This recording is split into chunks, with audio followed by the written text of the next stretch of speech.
Welcome back to When Harry Met Board Games, where we feed our people with relatable content, and our victory condition is your satisfaction. I'm Harry, and today we have another board game haul, special delivery. And here I got a bunch of goodies that just arrived recently. I'm going to open them up for you guys so you guys can feel that rush and that exciting experience along with me as I reveal and see what's inside and contained inside of these boxes. So let's start with this big box over here. I usually like to start with the biggest box.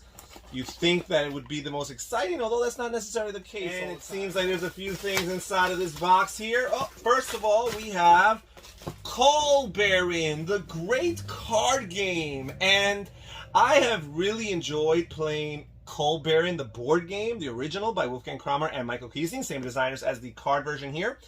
And it's such a really cool worker placement game. Not necessarily the most aesthetically pleasing, but I like the way that it works mechanically. It even has this really cool gimmick with this player board that represents your coal mines, and you ascend and descend on an elevator to make it to the different levels of the mine to retrieve your different coal cubes and bring them back to the surface.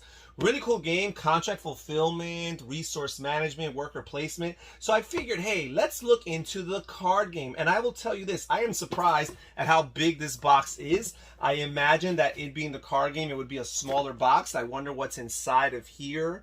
It says 239 cards, 4 player boards, 7 shift tokens, a scoring notepad, and 1 rulebook. The city of Essen, Germany, at the turn of the 20th century, was a center for coal mining in Europe. Immerse yourself in the dark world of coal mining as you extract coals from pits, load coal to wagon trains, and then rail your coal off to the distant locations in search of fortunes. Really cool. I'm excited about seeing what this has in store.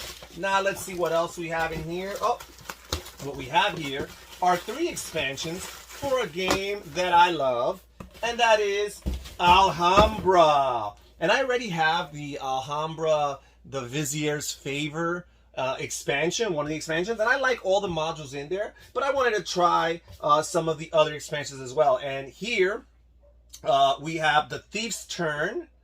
Here we have the Power of the Sultan, and here we have the Treasure Chamber. So these are expansions 3, 4, and 5. I believe I'm missing number 2. I think there was only 5. I have 1, 3, 4, and 5 now, so I just got to get number 2. Alhambra is really cool, enjoyable tile placement, almost like a stock market type game. And the thing about the game is a Spiel des Jahres winner from days of old.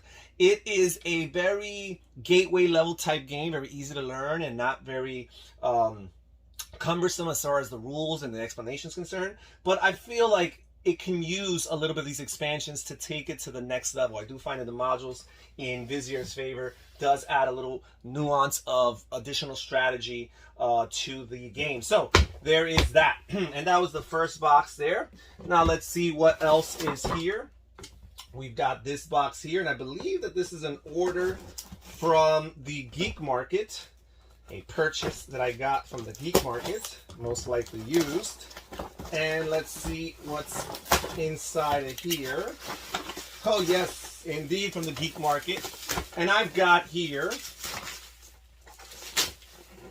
Android Mainframe, and I am a fan of a good amount of these games here from the Android universe. I enjoy Android Netrunner. I enjoy Android Infiltration. I just recently purchased the original Android, the flagship game for its namesake, for this universe's namesake. And I figured I'd get Mainframe. Now, Mainframe here, from what I understand, is actually a reprint of another abstract-like game, but within the Android universe. And I've seen a few videos and playthroughs on this, and it seems like it works. It seems like the mechanisms and the Android Netrunner, or this universe, this futuristic, cyberpunk, dystopian future, it seems like this universe and its what it entails kind of fits very well with the mechanisms here. So really cool. 2 to 4 players. The board here, I could actually open it up. There's no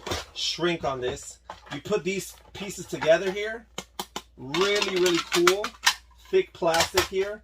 So I am really excited about playing this game here, Mainframe. Okay, now let's see what else we have here. Let's open up. And here we have Pizza Box Football, the strategy game for the football fan in you. And as of late, I've been investing in a decent amount of sports-themed board games. And one of the board games that I bought recently was First and Goal, which is kind of like the standard bearer in the football genre of board games, as far as board games are concerned. But Pizza Box was kind of like the first really successful game to recreate or simulate football through means of a board game. It says here, are you ready for a battle? You're the coach, you set the strategy, you call every play, earn every yard. The gritty realism of Pizza Box Football is driven by the power of the numbers behind the game. Pick one of 3 plays, run, short pass, or long pass. Sounds simple. Give it a try. There's a head-to-head competition every play. Hide a play for the defense. Will you gamble or play it safe? Call your offense play out loud. Will you outbox the defense? There's no turning back. So I'm really excited about this. Football is my favorite of the sports. And it's cool to have another option for football games along with First and Goal. So there's that. Now let's move on to this box over here and see what we have for you folks. Keeping things exciting here. And here, speaking of sports games, we have Full Count Baseball, the ultimate baseball board game. And recently I purchased Pizza Box Baseball, speaking of Pizza Box games. And that's basically the Pizza Box rendition of this system here. And here I've got Full Count Baseball. I actually got this from a user on eBay, not on Board Game Geek.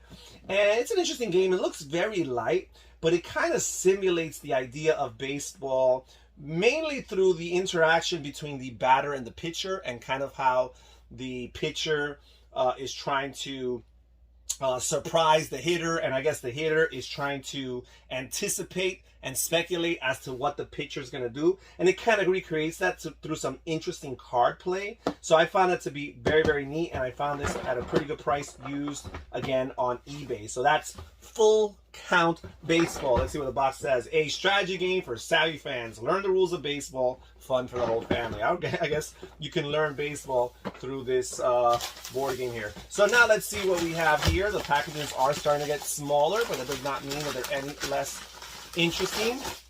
And here we have Marvel Legendary, the World War Hulk expansion by Upper Deck. And you know, this has been out for a couple years now. I'm a big fan of the Legendary system, in particular Marvel Legendary, and I own so much content. There was a time where I actually tried to keep up with the Marvel Legendary content, but they come up with 3 expansions every single year. I started behind because I started years after the game was already out there, so it was like impossible to catch up and still be able to purchase other games, and I need me some other games. Unless, who are we kidding here, Harry? You don't need any more games. But the point is that, yeah, I really wanted to get this game, but I held back. But then when I saw what happened to the X-Men expansion, the Marvel Legendary X-Men expansion is almost impossible to find. And that's another game that I refrained myself from purchasing immediately. And I said, sometime down the road. And now it's massively out of print. You can't find it anywhere. There's no hints of a reprint. I hope that it eventually does reprint. I know that, you know, Fantastic Four expansion and the Dark City expansion were both out of print for some time and eventually were reprinted. So I hope that happens with X-Men. But enough about X-Men. Here we got World War Hulk. And the Hulk has returned to the world of Legendary expansion. And all he wants to do is smash. Play this expansion 2 ways. As Hulk, flanked by the formidable Warbound, reaping ruthless revenge on the Illuminati, or as Earth's heroes in an all-out battle for survival. So I guess there's alternate ways of playing. There's 15 new heroes, 7 new villain groups, 3 new henchmen, 6 new masterminds, 8 new schemes, 400 playable cards. I think this has the most cards of any of the big box expansions other than the base games. So I think that's really neat, and I think it introduces She-Hulk, which is the first time in the Legendary system of games, or the Legendary line of expansions, that She-Hulk has been introduced as a character. And that's pretty much it. Marvel Legendary. Okay, we still have some more boxes over here. Let's see what this one here is. Sometimes you just gotta use brute force. Okay, and this box is a little too big for what's inside, but hey, who's complaining? So I've got here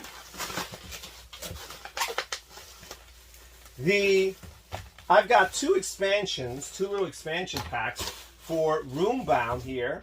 I've got Roombound Shadows of Margath, the challenge card expansion, and I have the Roombound Rituals and Runes item and ally card expansion. And also I got this card right here, and it is a character card. This was a promo release. It also came with a figurine, a miniature, but I guess for whatever reason they weren't including the miniature here. And it's Nara the Fang. So this is an additional playable character. I'll have to use some other random miniature, but this is an additional character that I can use for Roombound. And Roombound 2nd edition is long out of print, massively out of print, but whenever I can find its content at a really good price, I jump on it, and I'm always looking for it, always on the lookout. And at this point I pretty much own everything. I think I'm just 3 small packs away from owning all of Roombound's content, and probably when I get there I might make a video just showcasing all the different stuff that I have for Roombound. So there's that. Now let's move to the next small box here. We still got some stuff to open, folks. Still have some stuff to open. Let's see what is in here. And they packed it up with some newspaper. All right, speaking of, I was speaking of First and Goal earlier, and here I got an additional expansion for it. The DFL expansion teams, in particular the Southwest Division, which includes the San Antonio Scorpions, the Los Angeles Leopards, the Las Vegas Vampires, and the Oklahoma City Ogres. So this is another expansion pack for the First and Goal game. And basically what these expansion packs do is that they bring customized dice for each particular team, and each team has a particular strength and weakness and ranking and all these different categories, so that basically the game becomes more asymmetric. If you do not play with the teams, the game is very evenly balanced, which is cool and interesting, but probably not realistic for football. But this makes the game asymmetric, and players have to know their strengths, their weaknesses, and plan accordingly. Really cool First and Goal. So the last package here, last but not least, let's see what's inside here. Okay. All right. We've got 2 expansions here for a Game of Thrones, the board game. And these expansions here are falling out of the thing right here, out of its cover, of its package. But we have the Feast for Crows, and we have the A Dance with Dragons. And these are 2 expansions for Game of Thrones, the board game, which I just played a couple times in the last few months. It's a very long game, so it's not a game you could play very often, but I've already found a way to sneak in, well, not sneak in, but invest 2 plays into it. And I figured I liked it enough to warrant getting some expansions. And basically these expansions add new house cards for each of the different houses, and they also add alternative setup scenarios, because Game of Thrones has a very particular setup scenario where all the houses start according to the beginning of A Song in Ice and Fire, where the respective houses stood politically speaking. However, these expansions are going to make players start their setup according to where these houses found themselves later on down in the series or in the novels. So I'm really interested and excited about playing with these cards right here. A Dance with Dragons and a Feast for Crows. And that's it for today's huge board game haul. Thank you so much for joining us here when Harry Met Board Games. Please comment down below and tell me what you think about this haul. Which games stood out for you? Which games are you surprised I would waste my time purchasing? I'm interested in reading what you guys have to say. This is Harry saying take care, everybody. Stay safe, stay healthy, and have fun gaming. Bye-bye.